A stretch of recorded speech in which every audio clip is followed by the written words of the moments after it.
안녕하세요. 저는 50대 주부입니다. 어릴 때 저희 집은 지지리도 가난해서 쌀밥 한 끼 제대로 먹어본 적이 없어요.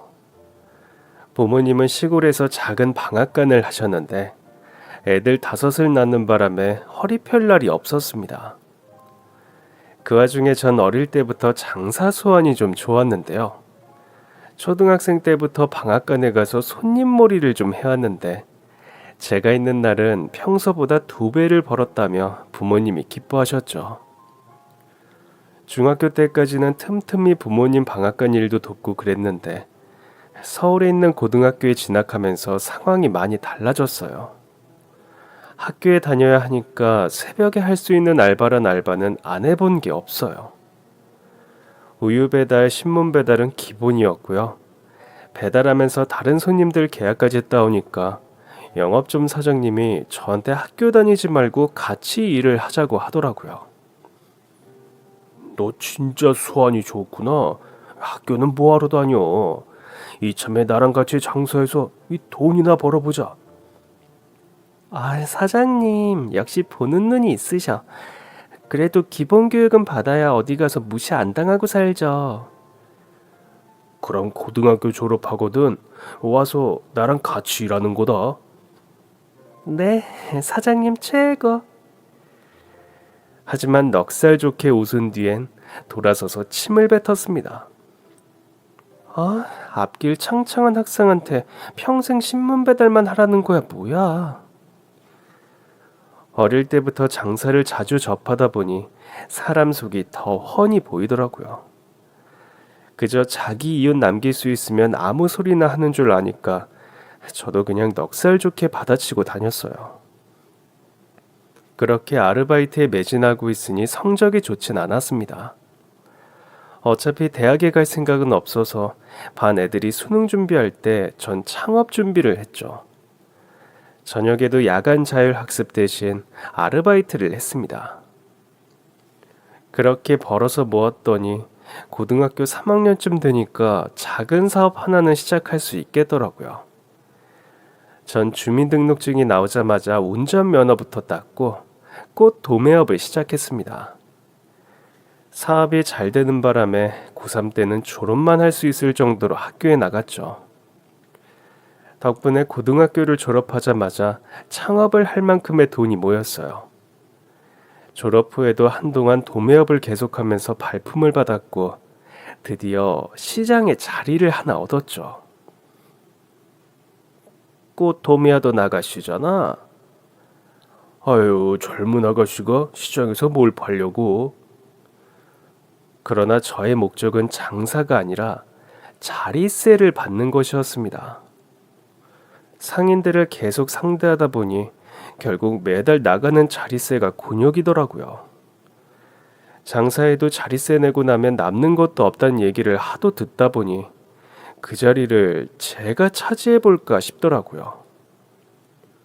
처음엔 한 자리가 됐던 게 두 자리가 되고 나중엔 시장의 3분의 1은 제 것이라는 소문이 날 정도로 규모가 커졌어요.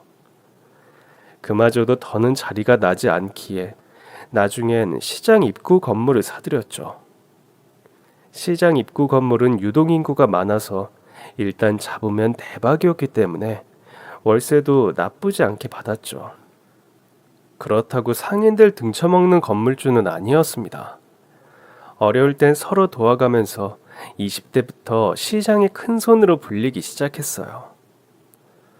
돈은 많이 벌었지만 언젠가부터 속이 좀 허전하더라고요. 그때 시장에선 늘 저를 챙겨주시던 치킨집 아주머니가 계셨는데 시장 안에서도 알아주는 맛집이었죠. 저는 주로 한적한 시간에 가서 치킨도 사 먹고 아주머니랑 이런저런 이야기를 나누곤 했어요.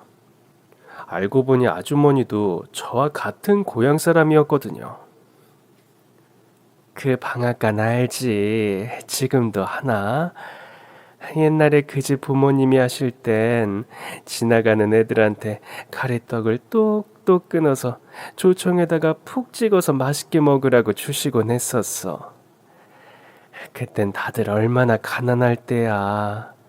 애들이 어디서 듣고 온 건지 나중엔 애들이 간식 얻어먹으려고 줄을 서는데도 한 명도 빠뜨리지 않고 전부 떡을 주셨어. 우리 할머니가요? 어, 그러니 한 동네에서 그렇게 오래 장사를 하셨지. 근데 요즘은 시골에 사람이 별로 없어서 나도 시내에서 장사하다가 결국 서울로 왔잖아. 하여튼 아주머니도 대단하세요. 장사도 잘 되고 이제 걱정이 없으시겠어요. 장사만 잘 되면 뭐해. 아들놈 때문에 늘 걱정이야.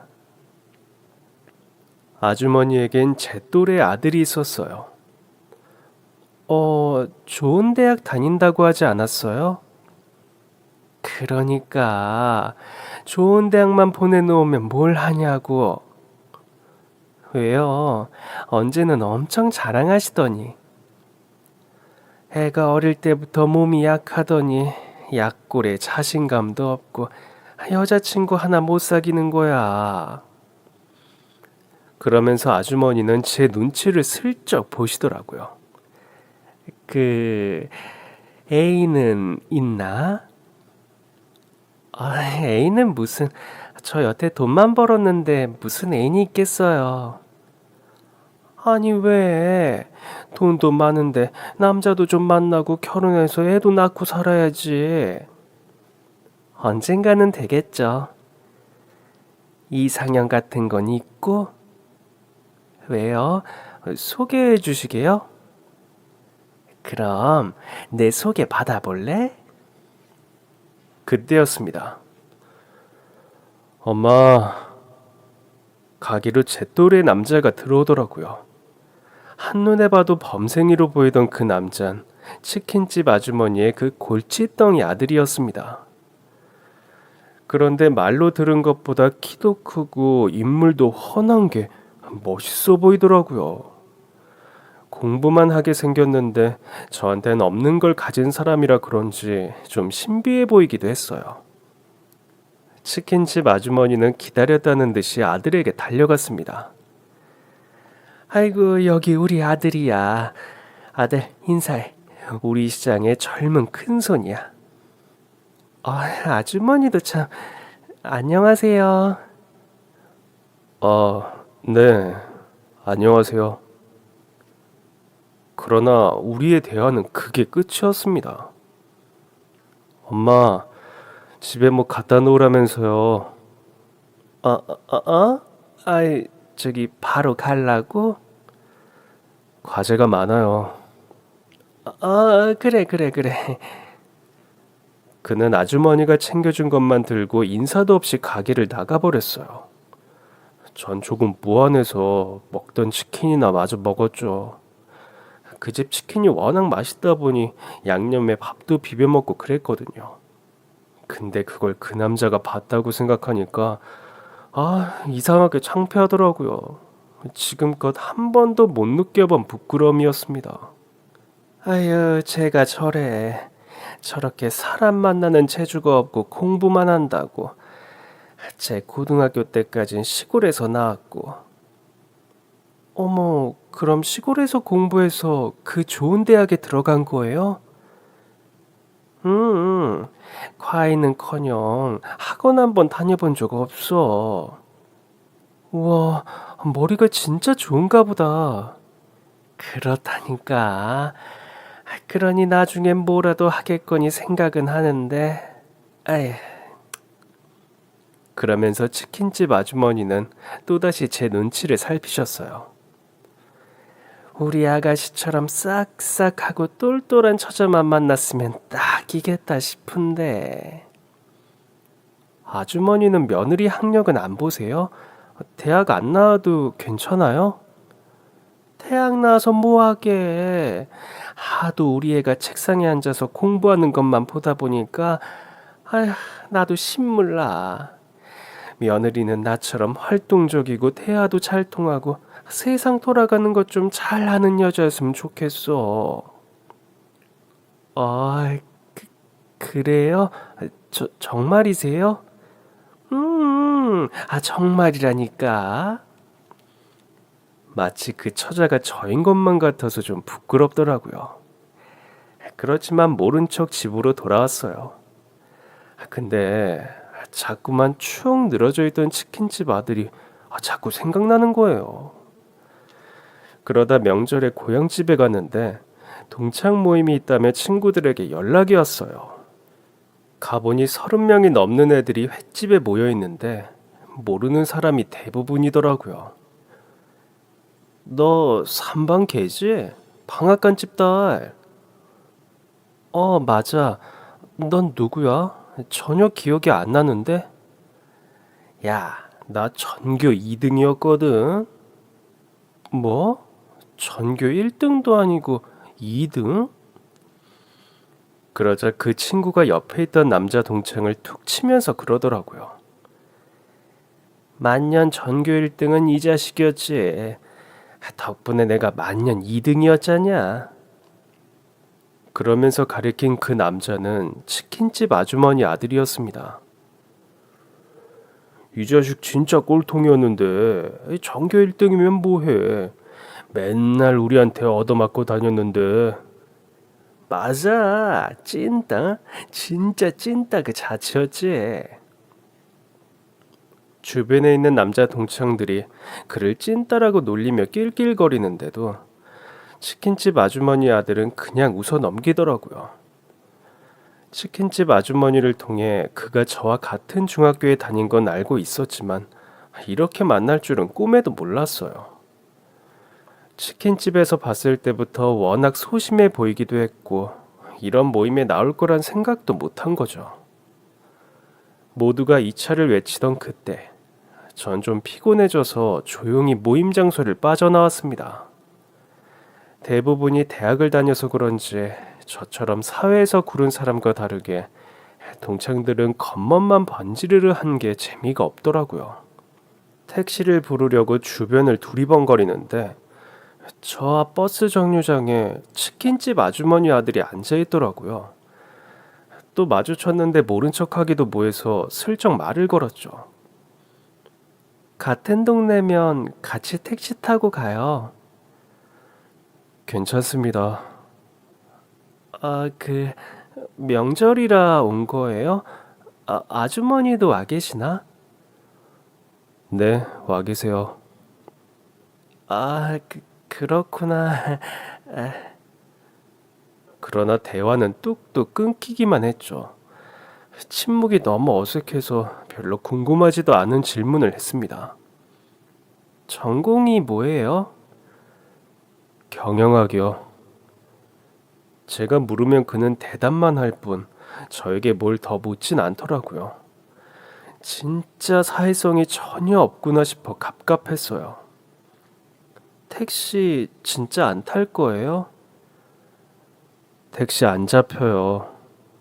네? 시내에서 그 동네까지 가준다는 택시가 없을 거예요.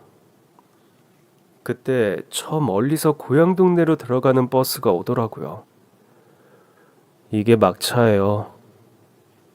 그는 그 말만 남긴 채 버스에 올랐고 저는 멍하니 그가 타는 것을 보고 있었습니다. 곧 버스 문이 닫혔고 버스가 타기 출발하려던 그때 갑자기 버스가 멈추더니 뒷문이 열렸어요. 진짜 안 탈 거예요? 진짜 버스 없어요. 전 결국 버스에 탔고 그와 함께 같은 동네에서 내렸습니다. 시골 동네라 그런지 가로등이 많지 않아 캄캄하더라고요. 어두운 시골길을 혼자 걷고 있는데 자꾸만 그 남자가 따라오더라고요. 아주머니 고향집이 이쪽인가 싶다가도 그랬다면 제가 평소에 몰랐을 것 같지 않아서 좀 의아했어요. 그러다 집 앞에 도착했는데 그가 돌아서 나가더라고요. 궁금한 전 결국 그를 불러 세웠습니다. 저기 왜 다시 돌아가요? 저희 할머니 집은 반대쪽이에요. 그럼 저 여기까지 데려다 주신 거예요? 네. 저는 좀 어이가 없더라고요. 아니, 뭐 이렇게 데려다 주는 게 어딨어요. 데려다 줄 거면 같이 말이라도 하면서 와야지.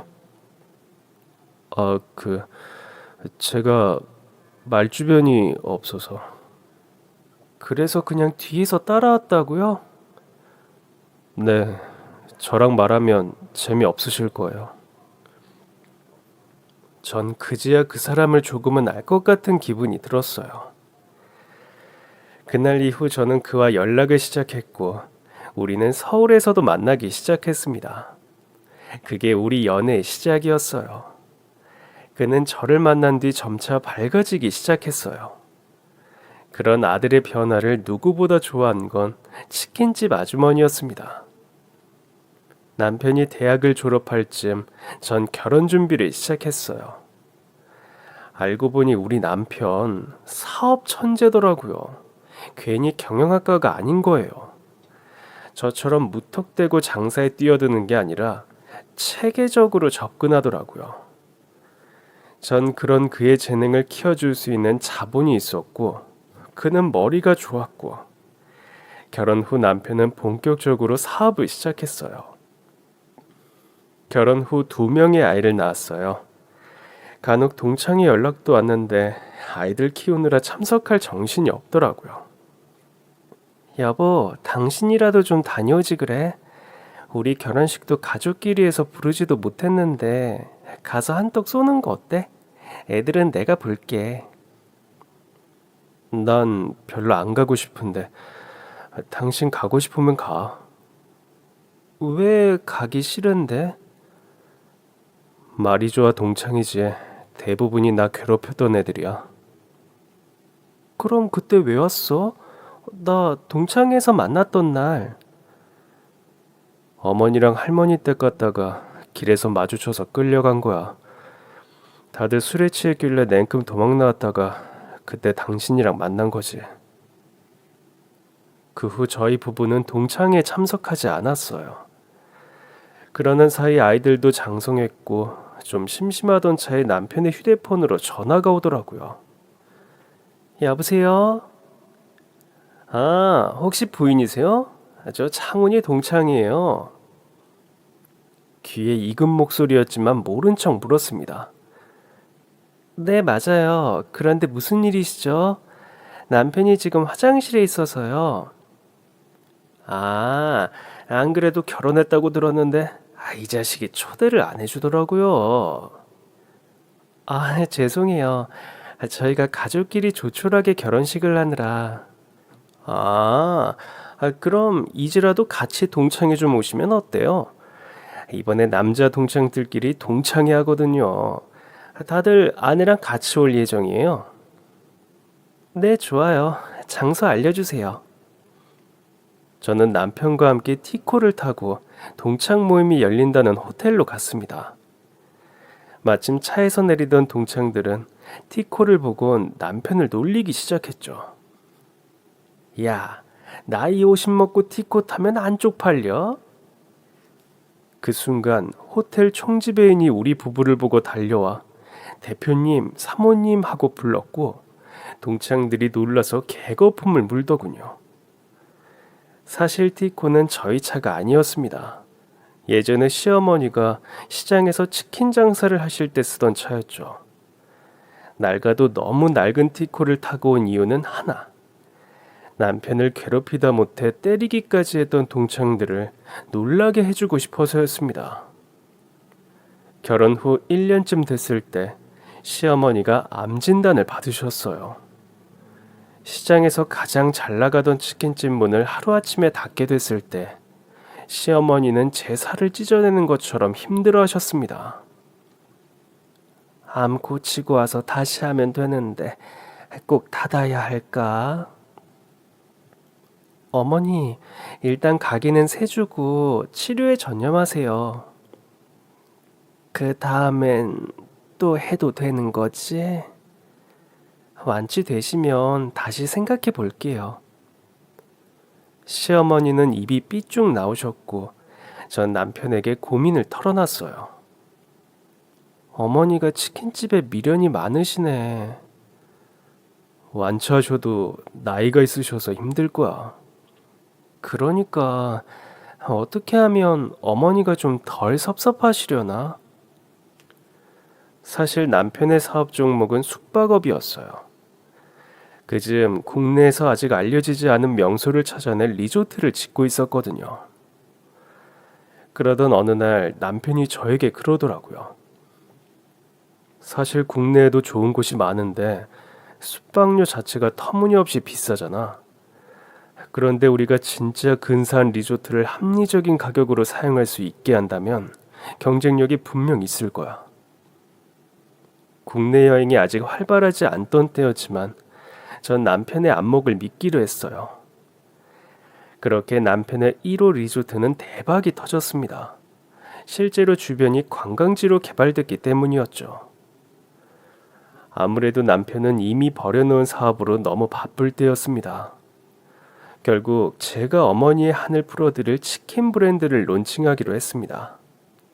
전 어머니께 맛의 비법을 전수받았고 그걸 토대로 치킨 브랜드를 만들었어요. 그러자 시어머니가 너무 좋아하시더라고요. 세상에, 이게 우리 치킨 브랜드라고?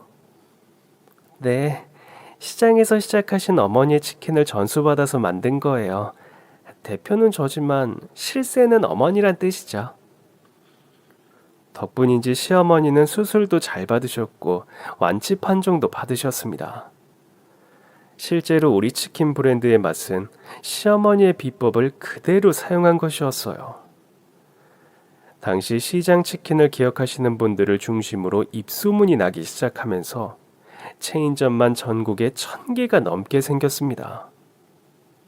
시어머니도 완치 후엔 저와 같이 메뉴 개발도 하시고 바람도 쐴 겸 함께 매장도 다니시며 맛을 전수해 주셨어요.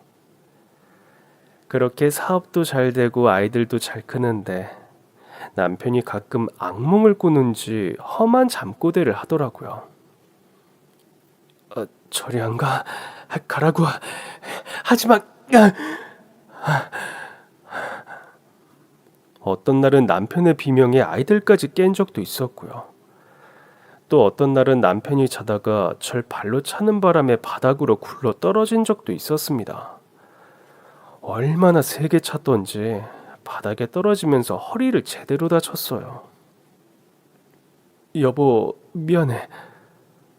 아, 도대체 무슨 꿈을 꾼 거야? 솔직히 기억은 안 나. 근데 무서웠던 것 같아. 당신 아무래도 안 되겠어. 우리 같이 상담 좀 받아보자. 전에도 몇 번 남편에게 상담을 권한 적이 있었어요. 자꾸 자다가 비명을 지르질 않나. 사업할 땐 멀쩡한 사람이 고향엔 가기 싫어하는 것도 그렇고 마음에 영 걸리더라고요. 그러나 절 다치게 한 뒤론 남편도 군말 없이 상담을 받겠다고 하더라고요. 혹시 학창 시절에 학교 폭력을 경험하셨나요? 네, 그런 것 같았어요. 여러 검사를 해봤는데 학창 시절에 대한 기억이 부정적이시고 정확히는 부정적인 걸 넘어서 고통스러워 하시는 것 같다는 생각이 들거든요. 공부는 참 잘했는데 주변에서 찐따라고 괴롭혔던 것 같아요. 그러니까요. 꼭 그런 나쁜 친구들이 있어요. 자기 못난 걸 타인에게 전가해서 괴롭히는 경우인데 남편분이 너무 착하셨던 거죠. 사실 사업할 땐 별 문제가 없긴 한데 그래도 치료는 받는 게 좋겠죠? 사업도 크게 하시고 사회적 활동엔 일단 문제는 없으신 것 같지만 결국 해결하지 않으면 이 문제가 일에도 지장을 주게 될 겁니다. 남편은 상담을 받기 시작했고 기본 10회기의 상담을 마친 뒤론 전보단 밝아진 것 같았어요. 그 즈음에서 남편의 동창에게서 전화가 왔던 거죠. 동창회 가겠다고 약속한 뒤 전화를 끊는데 마침 남편이 화장실에서 나오더라고요. 여보, 동창회 연락인데? 어? 그래서 뭐라고 했어? 간다고 했어. 잠깐 고민하던 남편이 결심한 듯 고개를 끄덕였습니다. 그래, 가자. 아주 멋지게 차려입고 그 자식들이 다시는 나 무시 못하게. 상담을 받은 덕분인지 전보다 더 불편했던 감정을 잘 말하더라고요. 그러나 저의 생각은 좀 달랐습니다. 근사하게 가면 재미가 없지. 왜 재미가 없는데? 그 사람들이 당신이 어디가 못나서 괴롭혔던 거야? 당신 심지어 전교 1등이었다며. 그런데도 괴롭혔던 사람들이 당신이 그냥 멋지게 하고 간다고 해서 우습게 여기겠냐고. 그럼 어떻게? 일단 어머니한테 가자. 마침 주말이어서 전 남편과 함께 시어머니 댁으로 갔어요. 어머니, 전에 타시던 티코요. 그거 아직 차고에 있어요? 에이, 티코? 아, 시장에서 일할 때 타던 거? 네, 있나 궁금해서요. 이따마다 내가 아까워서 못 버렸어. 시어머니는 차고로 가서 티코를 보여주셨고 저는 입이 쩍 벌어졌습니다. 아니 어머니, 이렇게 낡은 차를 버리지도 않고 계속 갖고 계신 거예요? 그게 내 인생 전부 같은데 어떻게 갖다 버려.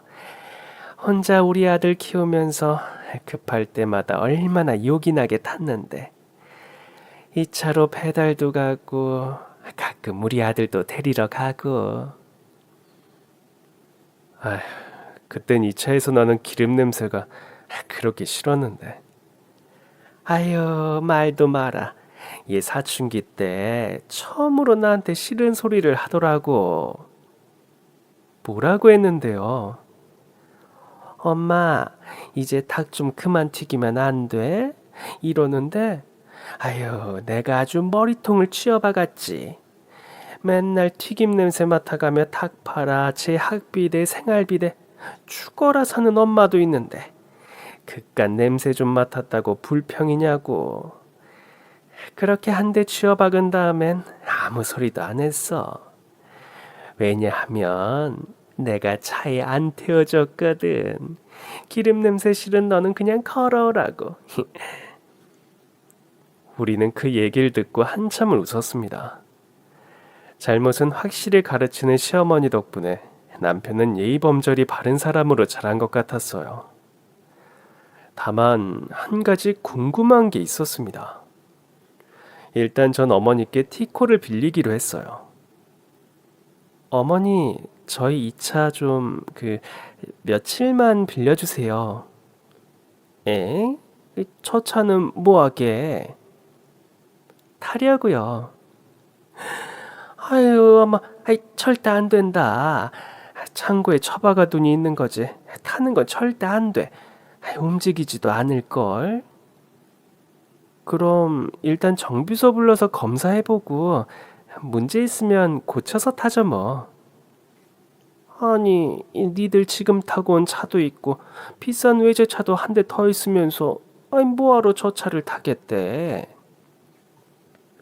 전 일단 어머니께는 작전을 말씀드리지 않았어요. 대신 정비업체를 불렀고 남편에게 같이 가서 차 상태도 좀 살펴보고 고칠 게 있으면 고쳐서 집까지 차를 갖다 놓으라고 했습니다.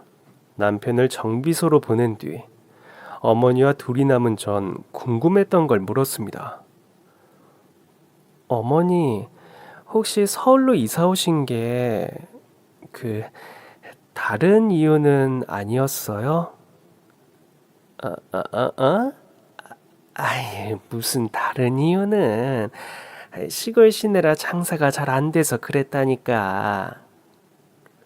이 정도 솜씨면 아무리 시골 시내여도 장사가 안 됐을 것 같진 않은데요. 제가 끝까지 캐묻자 시어머니는 시인했습니다. 그래, 맞아. 네 말대로 장사는 잘 됐어. 바로 옆에 있던 떡볶이집 언니랑 둘이 엄청 친했는데 그 집 떡볶이도 엄청 맛있었거든. 시장에 오는 사람 중에 우리 치킨이랑 옆집 떡볶이 먹으려고 오는 사람이 절반은 됐을걸. 그럴 줄 알았어요. 근데 왜 장사가 안 돼서 오셨다고 하신 거예요? 시어머니는 괜히 주변을 살피더니 말씀하셨어요. 우리 아들 지금 안 오는 거지? 티코 고쳐서 바로 집으로 갈 거예요. 왜요? 남편이 들으면 안 되는 얘기예요? 음, 내가 평생 모른 척 했거든. 뭘요? 글쎄 그 애가 학교에서 이 괴롭힘을 당했더라고. 알고 보니 시어머니도 남편이 학창 시절에 괴롭힘 당한 사실을 알고 계셨더라고요. 어떻게 하셨어요? 어떻게 몰라. 어떤 날은 눈이 밤탱이가 돼서 오질 않나. 또 어떤 날은 다리를 절기에 바지를 들어보니까 세상에 뼈가 부러졌던 거야. 대체 어떤 놈들이 그랬냐고 그러니까 그냥 넘어졌다고 그러고 아무리 캐물어도 누가 때렸단 소리를 안 하길래 내가 고민을 좀 했지. 치킨 장사가 너무 잘 돼서 떠나고 싶지 않았지만 어쩌겠어. 저러다 내 아들이 맞아 죽을 것 같은데. 그리고 괜히 학교에 알려봤자 우리 애만 더 괴롭힘 당할 것 같아서 그래서 어느 날 갑자기 야반 도주하듯이 서울로 가버렸어. 그 즈음을 생각하던 시어머니의 눈가가 촉촉해졌습니다. 그가 모은 돈은 있는데 계획도 없이 와버린 상태였고 서울 물가가 보통 비싸야지. 수중에 있던 돈으로 겨우 방 하나 구하고 시장 가서 자리 좀 얻어보려고 했더니 아유 텃세가 장난이 아닌 거야. 어머니 너무 힘드셨겠어요. 그땐 지금이랑 비교도 안 되게 시장 여자들이 트셌어. 내가 자리 얻으려고 하면 빗자루 들고 쫓아오는 년들도 있었다니까. 그럼 어떻게 자리를 얻으신 거예요?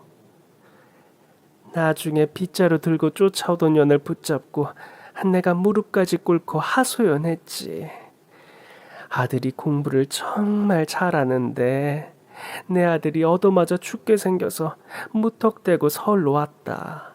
근데 내가 할 줄 아는 거라곤 치킨 튀기는 것밖에 없는데 어떡하냐. 내가 자리세를 더 내도 괜찮으니 제발 자리 하나만 달라고 매달렸지. 그랬더니 그 여자가 날 가만히 보더니 내 손을 잡고 어디로 가는 거야. 그게 어디였는데요? 떡집. 시어머니가 간 곳은 당시 시장에서 왕언니라고 불리던 사람이 운영하던 떡집이었대요. 같이 간 상인이 왕언니에게 시어머니의 사정을 구구절절 설명했더니 왕언니가 시어머니를 위아래로 훑어보더래요. 그래서 아들이 공부를 그렇게 잘해? 예 언니, 남편 일찍 죽고 그거 하나 키우면서 살고 있는데 시골로 돌아가면 우리 애 맞아 죽을 거예요. 차라리 제가 여기서 죽는 게 낫지. 전 다시는 못 돌아가요. 제발 부탁입니다. 자리 하나만 내어주세요. 왕언니는 한동안 말이 없다가 같이 간 상인에게 손을 까딱하더랍니다. 그러자 상인이 왕언니네 방으로 들어가선 종이 한 장을 들고 나왔대요. 여기 사인해. 이게 뭔데요? 자리 하나만 달라며. 싫으면 말고. 아니에요. 할게요. 일단 그들이 내미는 종이는 받았지만 시어머니는 엄청 두려웠다고 합니다. 일단 받긴 했는데 내가 싸지른 말이 있잖아. 차리만 주면 차리값을 푸르는 대로 내겠다는 식으로 했으니 얼마나 막무가내인 계약서를 내밀었을까 싶어서 무섭더라고. 근데 이 차리세가 너무 싼 거야. 그래서 위치가 별로인가 싶었는데 가보니까 위치도 좋더라고. 시어머니가 장사할 가게까지 따라온 왕언니가 그랬대요. 요즘 젊은 것들은 차리달라고 애원해놓고 몇 달을 못 버티고 나가버리거든. 근데 넌 좀 버티겠다 싶어서 내가 기회를 주는 거야. 시장에 들어왔으면 최소 10년은 버텨야 돼. 알겠어? 아유, 그럼요. 당연하죠, 언니. 그럼 사람들끼리 좀 친해지고 서로 어려울 땐 도와주고 그럴 거 아니야. 내가 진짜 두고 볼 거야? 그렇게 시어머니는 무서워만 보였던 시장에 입성했고 그 집 치킨이 맛있더란 소문이 돌면서 금세 장사가 잘 되기 시작했대요. 아니, 그 왕언니가 누구신 거예요? 저도 본 분이려나? 아유, 아니야. 그 언니는 일찍이 세상을 떠났어. 그 후로 자식들이 시장 자리도 다 팔아먹어서 시장에 언니 흔적은 남아있지도 않아. 일이 바빠서 자주는 못 가고 가끔 시간 될 때마다 병원에 가서 보고 오고 그랬지. 전 그제야 시어머니가 왜 치킨 장사를 접고 싶어 하지 않으셨는지 이해할 수 있었습니다. 어머니, 제 생각이 짧았네요. 어머니는 단지 치킨 장사가 계속하고 싶으셨던 게 아니라 시장이 좋으셨던 거죠? 아유, 생각하면 지겹지. 그 세월을 다 어떻게 견뎠나 싶게 고단했어. 그래도 뭐 시장에서 받은 게 있는데 하루아침에 관두려니까 죄 짓는 기분이 들더라고. 내가 더 베풀어야 하는데, 더 베풀어야 하는데. 그런데 내가 받은 만큼 아직 다 못해준 것 같아서 내가 그래서 고집을 좀 피웠다. 이야기를 다 듣고 나니 어머니의 티코를 어디에 사용할지 말씀을 드려야겠더라고요. 어머니, 오늘 빌려간 어머니 차요. 그거 남편 동창회 타고 가려고요. 시어머니는 기겁하며 놀라셨습니다. 아니, 동창회를 가는데 왜 그 똥차를 타고 가? 좋은 차를 타고 가야지. 우리 아들 때린 그놈 자식들 코를 그냥 납작하게 눌러줘야지. 눌러버리는 정도가 아니라 이참에 아주 그냥 뭉개버릴 생각이에요. 어? 집에 돌아가 보니 주차장에 어머니의 티코가 주차돼 있더라고요. 남편에게 물어보니 의외로 작동이 잘 되더래요. 물론 에어컨은 쓸 수 없을 것 같아. 왜? 다 고쳐오라니까. 고치긴 했지. 근데 왜 못 써? 그게 에어컨을 켜면 속도가 느려지더라고. 너무 오래된 차라 에어컨과 속도 중 하나를 택해야 한단 말에 또 한참을 웃었습니다. 동창회 하루 전, 저는 호텔로 전화를 걸었습니다. 예, 사모님. 회장님이랑 내일 호텔에서 동창회에 참석하려고 하는데 신경 좀 써주시겠어요? 네, 물론이죠. 몇 시에 오십니까? 저녁 7시쯤에요. 그럼 제가 직접 모시러 나가겠습니다. 그래 주시면 고맙고요. 약속 시간에 맞춰 저랑 남편은 티코를 타고 호텔로 향했어요. 물론 가는 길은 험난했습니다. 신호에 맞춰 차를 멈췄더니 갑자기 시동이 꺼지질 않나. 창문이 자동으로 열리질 않나. 진짜 사업 성공 후 그런 차를 타본 적이 없다 보니 남편과 저 둘 다 좀 재밌더라고요. 호텔까지 갈 순 있을까? 어제 정비소 직원이 그 정도는 가능할 거라던데 심지어 관리만 잘하면 1년은 더 탈 수도 있을 거래. 그렇게 겨우 호텔 앞에 도착했는데 바로 앞에 있던 차에서 낯이 익은 동창들이 내리더라고요. 우리 부부가 내리자 일단 동창들은 절 보고 놀라는 눈치였습니다. 아? 뭐야? 이 자식이랑 결혼한 게 너였어? 야, 그러면서 결혼할 때 초대도 안 하냐? 남편의 동창들은 남편을 툭툭 치며 여전히 무례하게 굴더라고요. 지난번 통화 때도 말했지만 가족끼리 조촐하게 치렀어. 동창은 우리가 타고 온 티코를 흘끗 보더니 말했습니다. 아이, 보아하니까 조촐하게 치를 수밖에 없었겠는데. 내 말이 그 말이야. 야, 나이 50 먹고 티코 타면 안 쪽팔려? 이젠 가난도 죄다. 나이 50 먹고도 공부만 하는 건 아니지. 야, 그래도 그 와중에 옷은 또 비싼 거 입었네. 응? 야, 그 옷은 또 뭔데? 어디서 빌려왔냐? 그럼 니들은 무슨 일 하는데? 평소라면 입을 꼭 다물고 있었을 남편이 어쩐 일로 질문을 다 하더라고요. 난 대기업 다니지 마.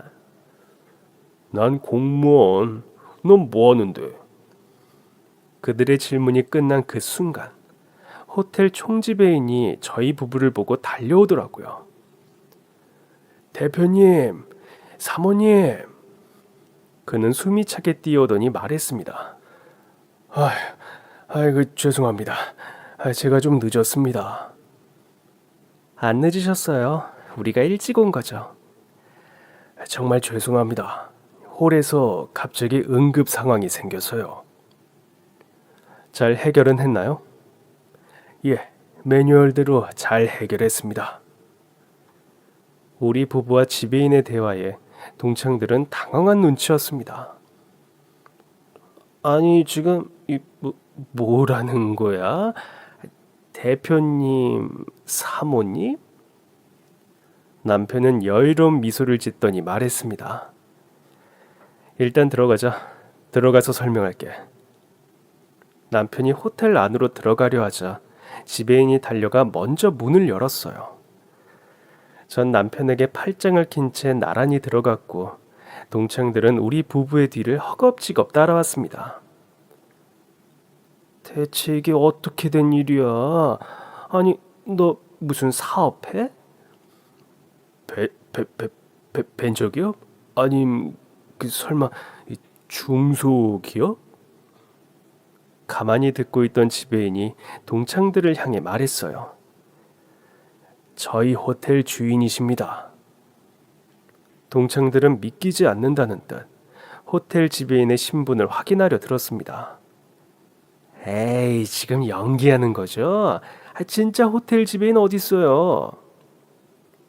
이거 이름표도 가짜 아닌가? 그러자 다른 호텔 직원에게 가서 이름표를 확인하는데 진짜 아주 가관이더라고요. 결국 카운터에 있는 호텔 직원들까지 불러와선 그러는 겁니다. 저기요. 이 사람이 진짜 지배인 맞아요? 예. 저희 호텔 총 지배인이십니다. 그럼 이 애들은요? 동창이 저희 부부를 가리켰고 호텔 직원은 당혹스러운 얼굴로 대답했습니다. 물론 저희 호텔 대표님 부부십니다. 무엇 때문에 그러십니까? 그러면서 난처한 얼굴로 우리 부부를 보기에 전 직원을 돌려보냈어요. 이제 가보셔도 돼요. 수고해 주세요. 네, 사모님. 즐거운 시간 보내십시오. 동창들은 직원이 돌아가는 모습을 멍하니 보고 있었습니다. 마침 엘리베이터가 도착했고 지배인이 가장 꼭대기층을 눌렀어요. 거기 우리 약속 장소 아닌데. 우린 지하 식당이에요. 대표님께서 장소를 변경하셨습니다. 며칠 전 동창에게 장소를 들었는데 호텔 지하 식당을 예약했더라고요. 물론 호텔 지하 식당도 꽤 비싼 편이긴 했습니다. 그러나 사실상 일반 식당과 별반 다를 게 없는 곳이었습니다. 그 식당에서 가장 큰 룸을 예약했다는데 아무래도 저희 부부 성에는 차지 않았습니다. 여보, 그래도 우리가 호텔 주인인데 VIP 서비스는 보여줘야 하지 않을까? 그래야지. 그렇게 약속 장소를 업그레이드 시켜주었고 이미 식당에 도착했거나 도착할 동창들에게도 직원들이 직접 안내를 할 예정이었습니다. 꼭대기층 VIP 라운지에 도착한 동창들은 입이 쩍 하고 벌어졌습니다. 우리 호텔의 꼭대기층은 서울이 한눈에 내려다 보이는 통창으로 된 최고급 레스토랑이었어요.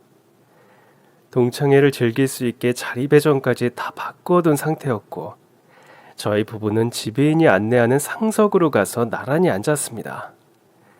이미 와있던 동창들도 안을 구경하느라 정신이 없더라고요. 야, 진짜야?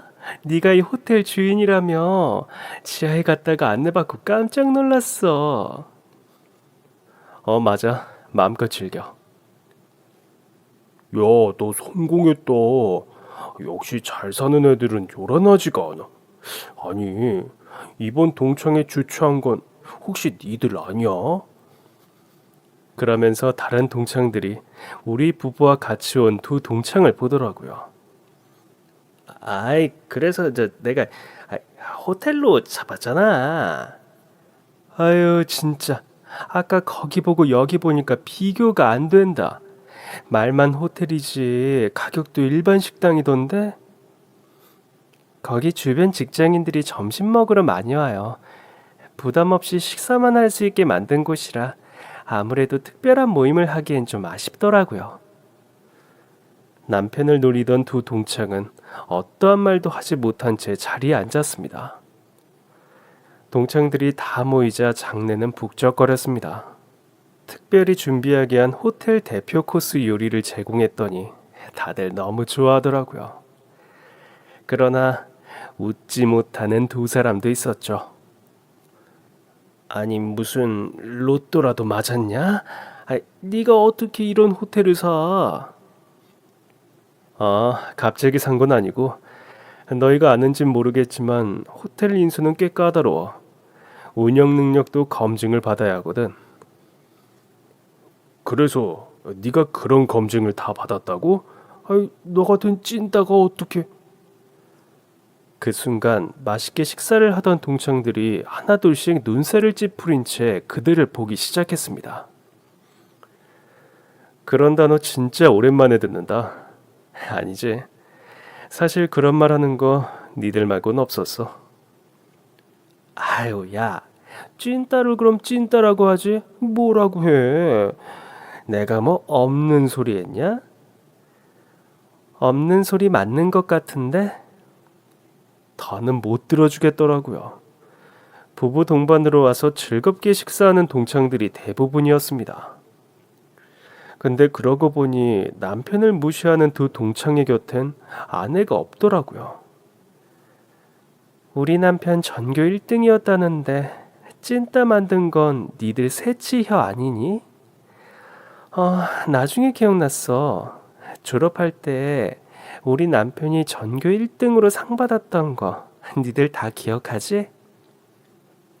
저는 다른 동창들을 향해 물었고 다들 맞다며 공부도 잘하고 착했다며 남편을 치켜 세웠습니다. 그런 우리 남편을 니들 열등감으로 찐따 만든 거잖아. 안 그래? 야, 우리가 뭐 이런 호텔은 없어도 다 자기 밥벌이는 하고 살거든. 참 다행이네. 그런 인성으로 밥벌이들은 하고 사니까. 근데 왜 니들 둘만 아내가 없니? 니들이 주최자라며. 이거 모임 부부 동반 아니었어? 그 순간 두 동창의 얼굴이 새빨개지더라고요. 그때 멀리서 한 동창의 아내가 말했습니다. 저쪽 아내분 저랑 건너 건너 아는 사이인데 이혼 직전이라고 소문났던데요? 난 아니야. 난 그냥 좀 싸운 것 뿐이야. 하도 자주 싸워서. 그렇다면 남은 동창은 특히나 우리 남편에게 말을 못 듣게 하던 그 동창놈뿐이었습니다. 전 그를 가리키면서 말했습니다. 혹시 그 못된 손벌은 못 고치고 아내한테도 손댄 건 아니고? 속이나 뒤집을 생각으로 막 던진 말이었는데 그 동창 대답을 못 하더라고요. 전 남편을 보며 물었습니다. 당신 때렸던 동창이 얘 맞아? 맞아. 걔가 주도했고 그 옆에는 동조했고 다른 똘마니들은 어디 보자. 오늘은 안 왔네. 그 후 식사가 끝나도록 그 두 동창놈은 아무 말이 없었습니다. 식사가 끝난 뒤 와인과 안주가 나왔고 모두가 흥겨운 시간을 이어갔습니다. 그러다 선물을 뽑는 시간이 왔어요. 이것 또한 저와 남편이 준비한 이벤트였습니다. 전 남편과 함께 미리 준비되어 있던 단상으로 올라갔어요. 사실 저도 같은 학교 출신이라 동창입니다. 물론 오늘은 남편 동창의 아내로 따라왔고요. 오랜만에 우리 동창들을 만난다는데 제가 식사만 대접하기 너무 아쉬워서 이벤트도 하나 준비했어요. 들어오시면서 받은 번호표 있죠? 추첨을 통해 선물을 드릴 건데 선물이 어마어마합니다. 동창들은 제 얘기를 듣고 환호했습니다. 이 모든 건 이 호텔의 대표이자 전국에 수십 개의 리조트를 소유하고 있는 저희 남편이 협찬한 선물입니다. 스폰서의 인사를 안 들어볼 수 없겠죠? 전 남편에게 마이크를 건네주었고 남편은 조금 긴장한 듯 했지만 편안한 어조로 말을 시작했습니다. 사실 제가 좀 찐따 같은 구석이 있었던 건 사실입니다. 워낙 공부밖에 모르던 애였던 데다가 제가 사회성이 별로 없었어요. 근데 지금은 좀 사람처럼 보이죠? 남편의 농담에 다들 웃음을 터뜨렸습니다. 물론 딱 두 동창만 빼고요. 사실 제가 이렇게 성공한 사업가가 된 건 모두 제 아내 덕분입니다. 아내는 20살 때부터 사업 수완이 좋던 사람이었고 제가 만났을 땐 이미 건물주였어요. 사방에서 우와 대박 하는 감탄사가 터져 나오더라고요. 그런 절 알아봐준 아내가 없었다면 아마 제가 이렇게 사업가로서 좋은 자질을 갖고 있었는지 몰랐을 겁니다. 좋은 대학 나왔으니 좋은 직장은 갈 수 있었겠지만 그게 전부였겠죠. 마치 두 동창에게 들으라는 듯 말하더라고요. 제 안목을 믿어주고 지지해준 제 아내도 소개해드리고 싶습니다. 저희 아내는 시장에서 팔던 저희 어머니의 치킨을 브랜드로 만들어 지금은 1000개의 체인점을 갖고 있는 치킨 브랜드 회장입니다. 솔직히 저보다 재산이 많습니다. 제 리조트나 호텔의 지분도 똑같이 갖고 있거든요. 남편의 말이 이어질수록 남편을 괴롭히던 두 동창의 얼굴은 새하얗게 질려갔습니다. 그때 다른 동창이 묻더라고요. 근데 이렇게 잘 살면서 결혼할 때 왜 연락도 안 한 거야? 전 남편을 괴롭히던 두 동창을 보며 말했습니다. 가족끼리 조촐하게 치렀어. 내가 결혼하고 싶었던 데가 있었거든. 그게 어딘데? 외국 섬에 있는 옛날 성인데 내 로망이 그 성에서 가족끼리 단란하게 결혼하는 거였거든. 그러고 보니까 결국 그 성 샀잖아. 그래서 우린 한 번씩 휴양하러 가. 두 동창은 눈알이 튀어나올 듯 놀란 눈치였습니다. 그러거나 말거나 남편이 인사를 이어갔어요. 가장 중요한 말을 깜빡했네요. 이렇게 좋은 시간을 선물해 드릴 수 있어서 정말 기쁩니다. 오늘 동창회 오시려고 다들 회비도 내신 걸로 아는데 그거 다들 돌려받으세요. 오늘 비용은 제가 전부 다 쏩니다. 그런데 두 동창이 놀란 얼굴로 서로를 보더라고요. 저는 그 순간을 놓치지 않고 동창들을 향해 말했습니다. 그런데 제가 10대 때부터 사업을 했다 보니 계산이 좀 빠르거든요. 오늘 내신 비용이랑 인원을 보니까 저희 호텔 지하식당 예약 비용보다 훨씬 많을 것 같은데 두 분 사용하신 내역 동창들과 공유하고 전액 환급해 주세요. 아시겠죠? 제 말에 그 못된 동창놈이 버럭대더라고요. 아니, 네가 무슨 권리로 내역을 보여달란 말아야? 이건 엄연히 남자 동창이잖아. 당황하는 꼴이 역시나 회비를 횡령한 것 같더라고요. 그러자 주변에 있던 남자 동창들이 소리쳤습니다.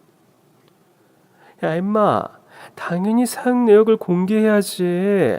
그것도 안 하면 청부를 하면 되나? 지금 당장 보내.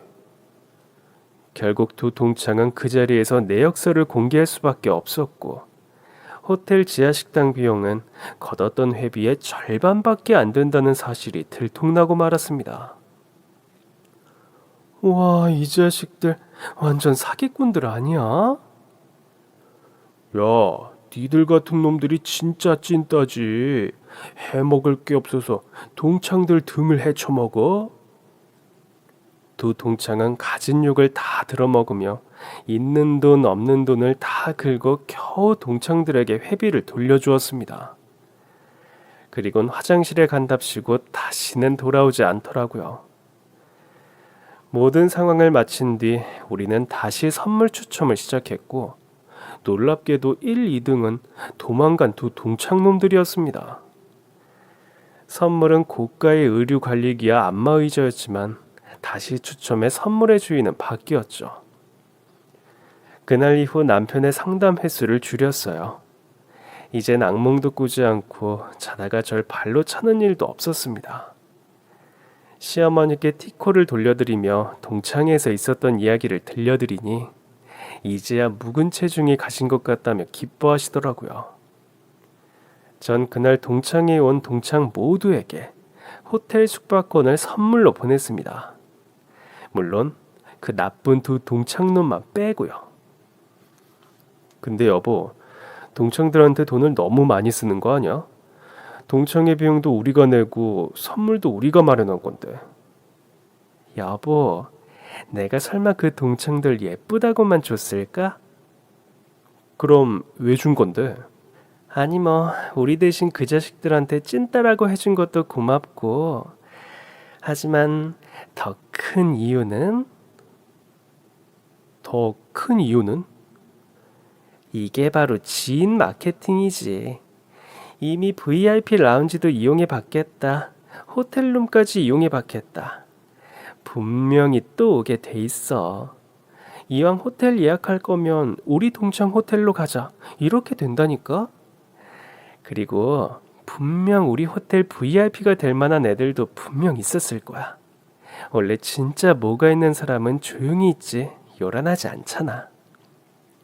하여튼 우리 와이프 장사 수완은 알아줘야 해. 그러니까 앞으로도 나한테 잘하란 말이야. 예, 평생 모시고 살겠습니다. 실제로 우리가 쏜 숙박권은 홍보 효과를 톡톡히 봤습니다. 동창들은 지인의 지인에까지 우리 호텔을 추천했더라고요. 저희 부부는 동창들의 성화에 못 이겨 앞으로도 우리 호텔이나 리조트에서 동창회를 주최할 예정입니다.